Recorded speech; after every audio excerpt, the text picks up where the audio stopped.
Yo, what is up? Welcome to Ninja Geek Games. It's no secret that Galactic Cruise from Kinson Key Games has already caught the eye of many, and so it should because it's a big, beautiful beast. There's also no denying that I've been looking forward to this for some time, and I'm not ashamed to say I was hooked after my first play. But why, I hear you ask? Well, there are many reasons. For instance, these cruises promise nights of karaoke and places to stow even my emotional baggage. Just kidding, I've been asked to take that baggage with me and been asked to refer to it as my children. But here I'm going to share my top 5 reasons as to why Galactic Cruise puts the hype into Hyperdrive. In this game you take on the role of a mere supervisor with aspirations of becoming CEO. And during this time you'll need to construct ships and entice guests onto your fabulous cruises through clever use of advertising. You're essentially defining your vision, setting strategic objectives and optimizing business performance with spaceships. Galactic Cruise boasts a busy environment with advanced worker placement, player development, as well as endgame scoring and objectives to meet. Both during and post-game you'll earn victory points, and there's also a couple of breaks mid-flow where company goals are assessed that move the game along. For those that haven't had a look in, it's not the heaviest game I've played, but there's a lot going on within the 3 phases of your turn. There's no rounds per se, actions are carried out in turn order, where you first progress ships in space, letting guests enjoy the wonders of your finely constructed shuttle, or take part in excursions like getting your ass to Mars. Then either place a worker to carry out actions or call a meeting to draw them back, but you can also decide to launch a ship which has a series of steps to follow. So with that out the way, I'd like to thank you for travelling with Galactic Cruise and ask that you remain seated and keep your hands and arms inside the vehicle until we reach our destination. Blast off. First up, the components. I'm not usually one to gush over punching a game, but here I'll make an exception. The game is a glorious box of tokens, meeples and wooden components, all finely detailed, and there are hundreds of them. The meeples look great where we have different worker types for the players and a variety of guests that are taken on cruises. Other well-detailed pieces include these development tokens that will spread around the board and various track markers to include victory points, progress cubes, reputation as well as resources. What's more, your player boards are beautiful dual-layered constructions that tiles and tokens slip into nicely. Now, I've seen that some Galactic Cruise enthusiasts have had severe warping of their boards, which I was really worried about, but I've had mine on the table for the past few weeks and so far I think I've been lucky. There is slight movement, but nothing I'm overly concerned about. You'll also notice the vast amount of iconography laid out too. At first glance, these look hideously overwhelming, but as we'll see towards the end of the video, it's very intuitive once you understand the game actions and mechanics, so don't worry. The main board is ace and I love the layout, but it's pretty big. It soon eats up the table space, especially at 4 players with all their bits too. The central area is for the player actions and we have some tech tiles. Over here, these are the progress tracks with company goals, and on this side there are the agenda cards. Over here we have a market-like area for your ship parts made up of good thick cardstock. And lastly we have cruise destinations where the guests line up on this side of the board, and overall it looks pretty awesome. Again, it does look a bit overwhelming with all these icons, but as you begin to play you start to see how everything fits in. This board is actually double-sided with an introductory variant on the other side, and this provides a much easier teach and slightly shorter playtime, which is pretty cool. The rulebook is a colossal training manual at nearly 50 pages and it's full of text. However, the first 13 pages are for components and setup, so this can take a while, especially for your first game. It's very well laid out with rules on one side and key elements on the other with examples, so I was pretty impressed with this. Lastly, the game comes with some fantastic inserts, so everything stores away neatly, especially the player components that sit in these awesome rocket-shaped containers, and these are great. There isn't a player aid for storage, so you'll either need to wing it or find a video to help you out. Lastly, each player has access to an employee handbook that details all the icons and game elements, and these are really helpful. At 4 is the action selection mechanic. I think it's really well done for a fairly complex game and the whole turn feels smooth, and as we'll see later you always have something to do. The 12 main actions are paired and laid out in the centre of the board, so when you place your worker you can take 2 actions at that site represented by these tiles, which is pretty standard. Now if there are development tokens nearby you can use them to jump adjacent actions, which is pretty cool. I'll go over player development later, but here if they're your tokens then you get to use the adjacent actions for free, otherwise you need to pay the other players some space bucks. This means if you've got two actions you really want to take but they're separated, you can jump across these networks, which I thought was great. Mainly, this is because it always allows you to do something you're never truly blocked off that can happen in some worker placements, and it also keeps the game flowing. So if you need some resources, you can empty the silo or choose to pay for them, otherwise you can reduce your reputation on this track. The reputation track dictates the cost of borrowing other players' developments as well as provides endgame victory points. However, you can voluntarily move your marker down the track and gain a number of resources of one type. I really like this mechanic as it helps further promote that you can always find something to do if you desperately need to find some cash or other resources. But if you need more cash, then you can refill the silo or advertise a cruise, and this also helps pull back some of your reputation. This money can be spent in multiple ways, such as getting more developments out on the board, hiring more workers, or even building ship parts. It's so versatile, and if savvy, you can find different routes for what you want to do, and it's really rewarding. During play, you can claim agenda cards to really help you progress. Too many to discuss individually, but they reduce the cost of actions or give you free stuff or some other massive benefit. What I like about these is their multi-use. On top of the ability provided, you might be required to discard them for a main action or for the resource listed at the bottom of the card when launching a ship. The agenda display is only refilled as part of a player action, but you do get to claim the resources and reputation for any free spaces before you refill from the deck, and this is really helpful. As mentioned, there's no blocking for action selection. Yes, you can be beaten to the punch for a particular cruise or ship part, but you can put workers on spots taken by the players by bumping them. Whether you pull your workers back for a meeting or they're bumped from the main board by other players, they go back to your break room. This provides a funding bonus where you can gain money, resources, victory points, and even advertisements. Now, there's not very much player interaction in the game, but having them bump your worker for this bonus is really helpful at times. Also, when you call a meeting and take your workers back to your player board, you can take one main action on the board as long as it's next to one of your developments. Again, this just keeps the game going, and I really like this aspect. Andromeda's Edge does similar by activating your modules when returning ships. Here it's not so robust, but can set you up for the next turn. Galactic Cruise has some good player development throughout that really makes the game. Your player board has 3 resources used for launch, but the maximum storage of these is limited by the development you have in place. The more developments you can remove, the greater storage capacity that you have. But they do get more expensive. However, if you can fill these resources, then you don't have to rely on other methods for gaining those high reward cruises. Your developments can then be placed on the main board, either to allow greater access to an action in the network or added to a tech tile.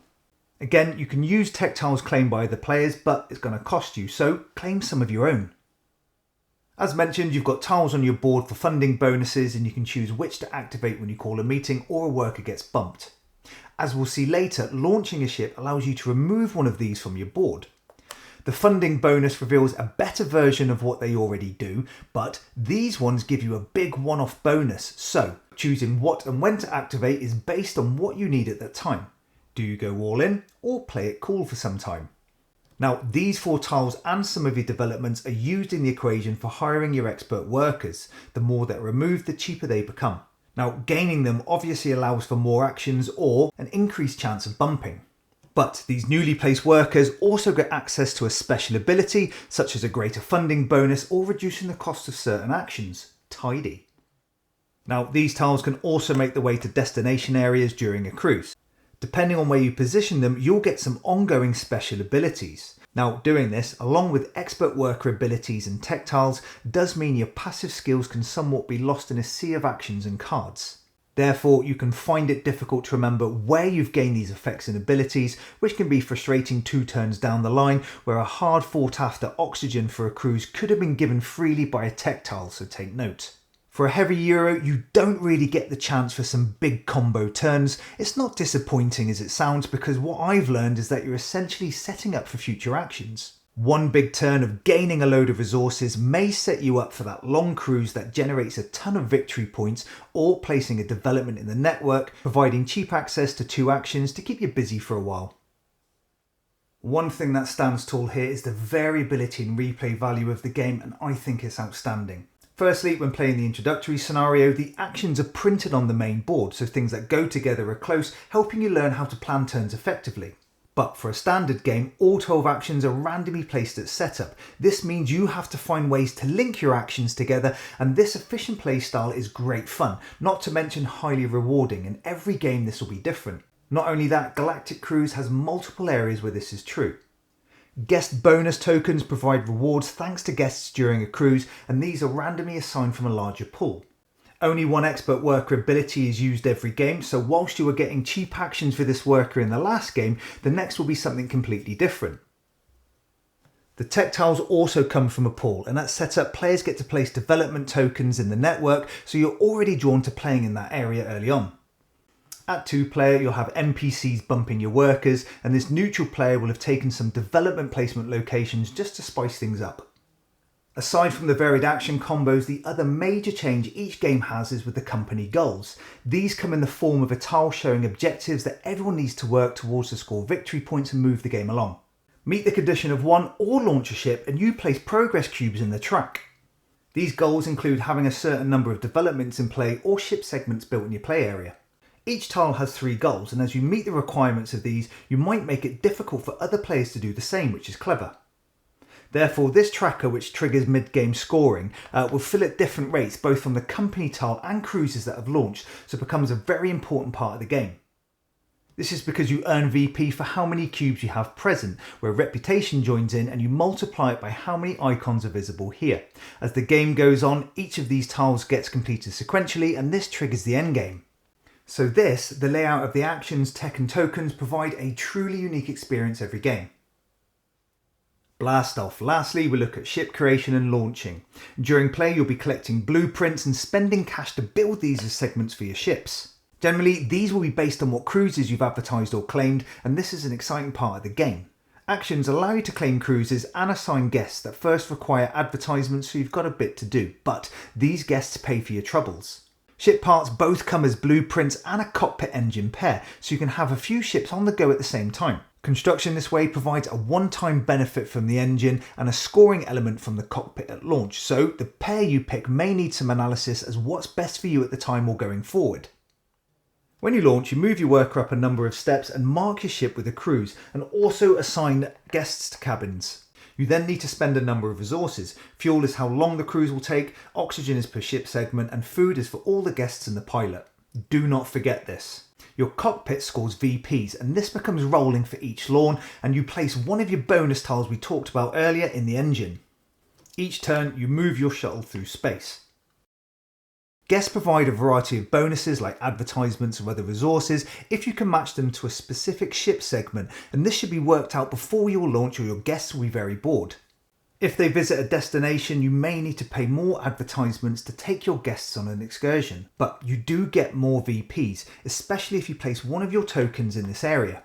As we mentioned earlier, some of these have an ongoing benefit, so you get a lot of choice here. For me, even though this aspect of the game is either carried out as a main action launch or a pre-turn destination move, it's a really exciting part of the journey. It's quite thematic and almost like a mini game itself, and you can generate a host of VPs immediately or set yourself up for endgame. It's a very intuitive game with smooth play. What do I mean by that? Well, it just fits very well. Each action, regardless how small, sets you up for your next action or later turn. Very rarely do you do stuff for the sake of it. Everything has a point.